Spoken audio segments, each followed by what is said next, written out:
গুন্ডা দমন আইন নিয়ে সুপ্রিম কোর্ট অব্দি লড়াই করবে এবং আমরা আশাবাদী ওই আইনকে ওদের আমরা ফেরত করাবোই। কিন্তু এইটুকু আপনাদেরকে বলছি, নেতাজি সুভাষচন্দ্র বোসকে যারা গুন্ডা মনে করে আর গোপাল পাঠাকে যারা বিপ্লবী মনে করে, তারা আমাদেরকে গুন্ডা দমন বিল শেখাচ্ছে।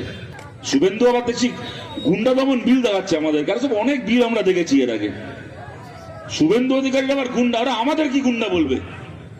ওরা আমাদেরকে কি গুন্ডা বলবে? ওরা নেতাজি সুভাষচন্দ্র বোসকে গুন্ডা বলে। কদিন আগে দেখলেন ওদের সভাপতি, রাজ্য সভাপতি সমীর ভট্টাচার্য ভাষণ দিতে গিয়ে বলছেন, শ্যামাপ্রসাদ মুখোপাধ্যায় যখন মিটিং করতেন সেই সময় ফরওয়ার্ড ব্লকের গুন্ডারা ওনার দিকে ঢিল ছুটতো, মিটিং ভেস্তে দিত। আর সেই গুন্ডাদের নেতার নাম এখন যদি বলি তাহলে বিতর্ক হয়ে যাবে। আমরা সবাই জানি ফরওয়ার্ড ব্লকের নেতাকে, কার হাতে ফরওয়ার্ড ব্লক তৈরি হয়েছিল, কে মেরে ওই ব্রিটিশের দালালি করা শ্যামাপ্রসাদের মিটিং শেষ করতো ওই সময়? নেতাজি সুভাষচন্দ্র বোস। ওরা গুন্ডা দমন বিল আনবে। নেতাজি সুভাষচন্দ্র বোসকে যারা গুন্ডা মনে করে আর গোপাল পাঠাকে যারা বিপ্লবী মনে করে, তারা আমাদেরকে গুন্ডা দমন বিল শেখাচ্ছে। গোপাল পাঠার পার্টি নেতাজি সুভাষ বোসের উত্তরাধিকারীদেরকে আজকে জেলে ভরার জন্য বিল আনছে। আর সেটাকে ব্যাখ্যা করতে গিয়ে বলছে ওই শেখ শাহজাহানের মতো আর শওকত মোল্লার মতো যারা ক্রিমিনাল আছে তাদেরকে জেলে ভরার জন্য আমরা এই আইন আনছি।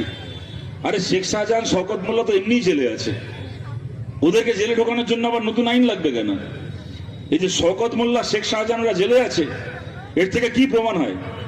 এর থেকে প্রমাণ হয় যারা শওকত মোল্লার মতো, শেখ শাহজাহানের মতো কাজ করবে তাদেরকে গ্রেপ্তার করে জেলে ঢোকানোর মতো আইন ভারতের সংবিধানে ইতিমধ্যে মজুদ রয়েছে। তার জন্য নতুন আইন লাগে না। নতুন আইন কেন লাগে?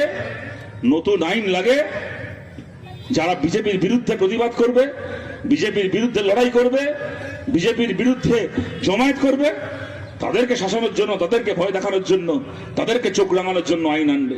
ওই আইন ওরা ঘোষণা করেছে আগামীকাল থেকে নাকি পশ্চিমবাংলায় বলবৎ হবে। আর আমরাও বলছি সামনের সপ্তাহতেই দরকার হলে ওই আইনকে বাতিল করানোর জন্য সুপ্রিম কোর্ট পর্যন্ত আমরা বামপন্থীরা, বিকাশ ভট্টাচার্য আমাদের পার্টির নেতা বলে দিয়েছেন, আমরা লড়াই করব। এই 2 মাসের মধ্যে শুভেন্দু অধিকারী 2 বার চড় খেয়েছে। এই মিডিয়াগুলো এখন বিক্রি হয়ে গেছে।